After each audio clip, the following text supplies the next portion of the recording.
Chris, in India, there is a huge influence of institutions making an impact or a strong contribution when the governments are putting the policies.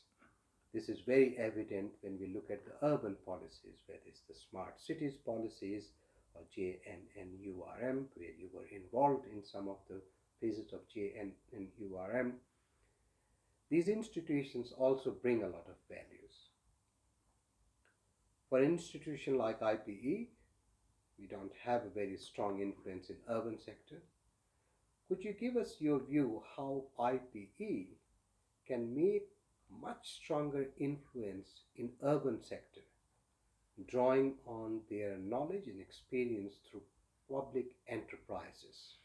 Look, I think it's a crucial part of how the world moves forward, how cities move forward, and how countries move forward. I think there's input from governments at one level, there's input from universities at another level, which is probably more academic. There's, very importantly, the input from institutions where there's a body of knowledge that connects to the private sector as well, to the free enterprise bodies that can stimulate government policy.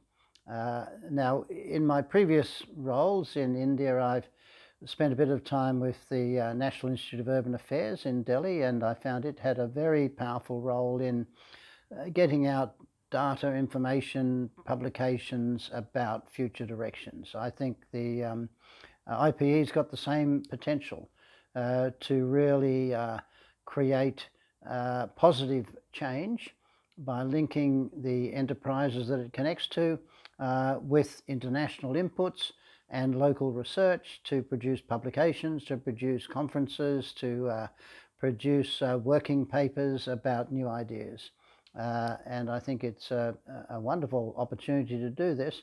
I think the world is becoming much more urbanized. India is becoming much more urbanized. So the focus on an urban future, I think, is a crucial one. In Australia, we have some very interesting groups like the Grattan Institute, another institute that does a lot of input into policy issues in Australia.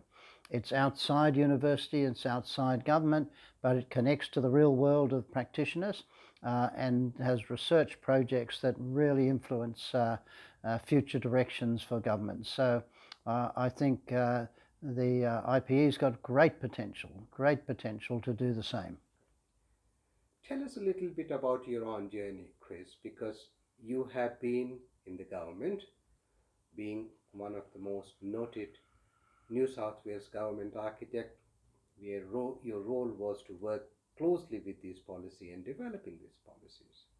Since then, you went to the New South Wales planning system, where you held executive directorship to look at the major programs in urban renewal in New South Wales. And then you took a turn and you went into institutional sides, where you were CEO for Urban Taskforce, Correct. where you made a lot of influential inroads and visibility about the role of private sector for the governments and policies. How do you think that experience would be valuable for IPE, especially influencing the future directions of urbanization?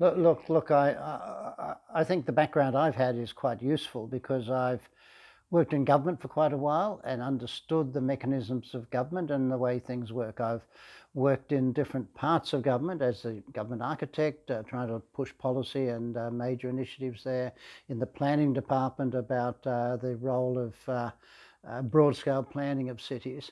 But I also worked for the Institute of Architects, an institutional group, as president of the Institute of Architects, trying to, again, put ideas out into the public realm.